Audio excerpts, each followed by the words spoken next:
Então o Jones Manuel ele prossegue debatendo contra 20 conservadores. Se você não é inscrito, se inscreva, dê seu like e, é claro, dê seu comentário aí também. Minha segunda afirmação é: o agronegócio é um dos responsáveis pela fome no Brasil.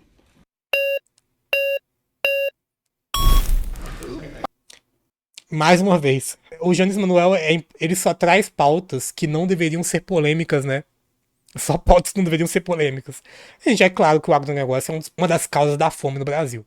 Mas vamos lá, vamos ver o que o pessoal vai dizer aqui. Por que a demonização rápida do agronegócio? Demonização. Se você critica o agronegócio, logo você está demonizando. Então, meu querido Davi Godoy, apesar dos avanços do agronegócio, a gente tem que a cesta básica aumentou de preço, né? O custo de alimentação no Brasil não caiu proporcionalmente ao avanço tecnológico do agronegócio. A gente tem um dado do Diese que estima que a cesta básica em São Paulo custava o equivalente a um terço do salário mínimo, e hoje a cesta básica ela representa 50% a 60% do valor do salário mínimo. O agronegócio não tende a baratear a comida. Lembrando que o agronegócio não produz comida pra gente. O agronegócio brasileiro é altamente voltado para exportação, ou seja, soja, milho, cana-de-açúcar. Faz todo sentido. Uma vez também que os itens que estão presentes na nossa alimentação, como arroz, feijão, hortaliças, advêm majoritariamente da agricultura familiar, que não é de forma nenhuma o foco do agronegócio, que produz para exportação, produz para fora do Brasil. Segundo o censo agropecuário de 2017, né, do IBGE, a agricultura familiar responde por 70% da produção de feijão no Brasil. Então, Davi, eu não acho que é demonização, é um debate sobre os problemas do agronegócio, né? Vou te dar um exemplo. O agronegócio ele não produz fundamentalmente para o mercado interno, ele produz para exportação, ele faz com que comida seja uma mera mercadoria exportável. Então, por exemplo, Davi, a gente come arroz e feijão, né? A soja produzida no Brasil é fundamentalmente para exportação. O Brasil hoje, a gente tem uma redução da área de cultivo de arroz e feijão para a plantação de soja. E é claro, não é demonização, gente. Eu não tô lidando com moralidade aqui. Eu não faço juízo moral sobre essa questão. Por que o agronegócio não produz arroz e feijão para alimentar o povo brasileiro? Porque é menos lucrativo. Ora essa, exportar é mais lucrativo. Até porque tem isenção fiscal em cima da parada. Tem o plano safra que o Jones Manuel sempre cita. A competição é totalmente desleal. A gente não tá lidando com moralidade. É simplesmente assim que as coisas são. Vamos imaginar o seguinte, até os anos 70 era caríssimo comprar comida no Brasil. Hoje ainda é. Dos anos 70 até 2021, o valor da cesta básica por conta do agronegócio, por conta da disponibilização de maior número de alimentos no Brasil, a cesta caiu 47%. Cara, peraí. Não há índice nacional médio que mostre diretamente a variação do custo da cesta básica de 1970 a 2021 para o Brasil. É tipo quando os liberais eles falam, não, porque a vida das pessoas ela melhorou desde 1500 para cá. Então não tem índice confiável que a gente possa fazer esse tipo de afirmação, mas tudo bem. Mas dados regionais, como em São Paulo, capital com maior número de registros, indicam que o preço deflacionado caiu cerca de 43% no período. Fatores como políticas públicas, subsídios, logística, percepção regional e outros elementos econômicos também impactaram os preços, não sendo possível afirmar que a redução é um efeito direto do agronegócio. Então é isso. Temos aí a checagem de fatos para refutar. Se a gente começa a falar sobre a participação do agronegócio no PIB, que é geração de riqueza do país, o agronegócio participa com 22,3%. A agropecuária... beleza. Agora, não existe uma relação direta entre PIB, sei lá, e alimentação da população? Consumo de calorias? Porque esse é o tema sendo discutido aqui. Mas realmente o agronegócio participa com cerca de 22% do PIB brasileiro. 7,7% deste total é geração de emprego. Se é geração de emprego, também é produção de salário e é manutenção e produção de poder de compra. Então você não pode necessariamente... Vocês percebem que não brotou nenhuma checagem de fatos? Realmente indicando o que ele está querendo dizer aqui? Que o agronegócio ele emprega as pessoas, que ele aumenta o poder de compra. Não brotou absolutamente nenhum dado para embasar o que ele tá falando aqui. Gente, basicamente crescer o bolo para depois distribuir. Quanto mais os ricos acumulam, mais a renda é distribuída. Não, simplesmente não. Necessariamente demonizar e dizer que tudo vai para o exterior. Grande parte do que é produzido pelo agronegócio, e aí estou falando de grandes proporções, ela fica dentro da indústria nacional, porque ela é produto primário, torna-se secundário, termina-se como terciário e produto final. Gente, assim, de 70% a 80% do milho no Brasil, produzido no Brasil, é utilizado para ração de animais.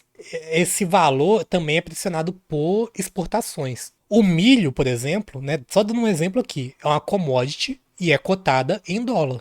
A negociação dessa commodity é feita na Bolsa de Chicago. Ou seja, tem uma relação de dependência aí do Brasil ao estrangeiro. Entre 2020 e 2022, o preço do milho mais que dobrou no país. Isso gerou alta no preço de carne, porque afinal de contas o milho é utilizado para alimentar animais de corte, né? De frango, de ovo, de leite. Então, a produção do agronegócio brasileiro está subordinada à lógica do mercado externo. Isso descola completamente os preços internos praticados no Brasil da realidade nacional. Ô, Davi, mas veja, a agricultura brasileira a gente pode dividir ela em 3 grandes ramos, né? A gente está falando de agronegócio, a média propriedade conectada à agroindústria e a agricultura familiar, a agricultura de assentamentos, né? No Brasil, a gente tem 100 milhões de hectares sendo produzidos. Desses 100 milhões de hectares, 65 milhões de hectares estão com agronegócio e o resto está com a média e pequena propriedade.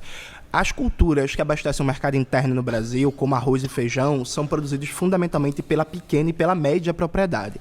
O agronegócio está concentrado em 3 culturas, que é soja, cana-de-açúcar e milho. As 3, fundamentalmente, são para exportação. Rapidinho, Davi, só fechar esse raciocínio.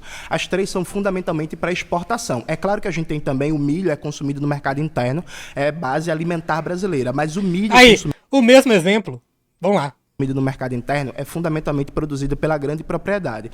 A questão é que o agronegócio, ele não produz direcionado ao mercado interno, ele produz para exportar. E aí tem um problema, Davi. Representa 22% do PIB, mas repare, 67% da renda gerada pelo agronegócio é apropriado por grupos estrangeiros, dado que o agronegócio depende de máquinas e equipamentos, depende de sementes, depende de fertilizantes, tudo comprado do estrangeiro, mandando riqueza para fora. Então esses 22% do PIB gerado pelo agro é um dado mais ou menos enganoso. Só para você ter uma ideia, na produção de soja, 40% do custo da soja é fertilizante. O Brasil importa 85% dos fertilizantes consumidos no país. Então, mandando riqueza para fora, fugando o dólar do país, e o agronegócio não tem projeto nenhum de industrializar essa cadeia produtiva. O Brasil ele não é um grande produtor de lã, por exemplo. Mas você não pode culpar as pessoas que passam frio, você não pode culpar o produtor de lã. Perfeito. Mas o Brasil é produtor de comida pro mundo, né, porra? E aí, se tem gente passando fome no Brasil, talvez um pouquinho dessa culpa seja advinda de quem produz comida no Brasil. Talvez seja, mas vamos lá. Da mesma forma que as pessoas não tenham acesso ao alimento, não é o produtor o culpado. O culpado é o regulamento, a forma que este alimento chega à mesa no produto final. Imagine o Brasil sem o agronegócio, com a cesta básica ao valor de 1970, por exemplo. O agronegócio tem problema? Ele pode ter problema. É possível solucionar? É. Agora, não é demonizando, ele não é responsável pela fome no mundo. Distribuição de renda é responsável, a má distribuição de renda é responsável pela fome. E exploração do trabalho é responsável pela fome. Machismo, por exemplo, a opressão em cima da mulher é responsável. Começou a jogar contra agora, que viu que deu errado, porra? A fome, porque a mulher hoje é a maior cuidadora de famílias no Brasil. Então, o próprio machismo é responsável pela fome. A própria opressão psicológica em cima de homens é responsável pela fome. Não o agronegócio. O agronegócio, ele produz. O problema da distribuição é uma coisa. A distribuição é uma coisa, a produção não é o problema. O problema é a distribuição. Davi, você está demonizando o início disso e não todo o processo. Não, Davi, eu não estou demonizando, estou fazendo um debate crítico. Por exemplo, tu acha que é correto pegar a maioria das terras brasileiras disponíveis e, em vez de produzir arroz e feijão, a gente produzir soja para engordar porco na Ásia? Você foi votado. Gente. Vocês acham que é certo, gente? Não sei, hein? Fica a questão, né? Se é certo a gente ter tamanha dependência do mercado externo da produção que acontece aqui no nosso país. Mas eu vou ficando com esse corte por aqui. Se inscreva, deixe seu like, é claro, deixe seu comentário aí também. Gente, que doideira. Vai ser difícil, hein, a gente prosseguir. A gente fez meia hora até agora, mais ou menos, né? Meia hora, mais ou menos. E a gente tem quanto tempo de live? Quase 2 horas. Olha que excelente. É por isso que o pessoal me odeia nos comentários. É verdade. Por que será que a distribuição de renda tá assim? Será porque a gente não teve uma reforma agrária?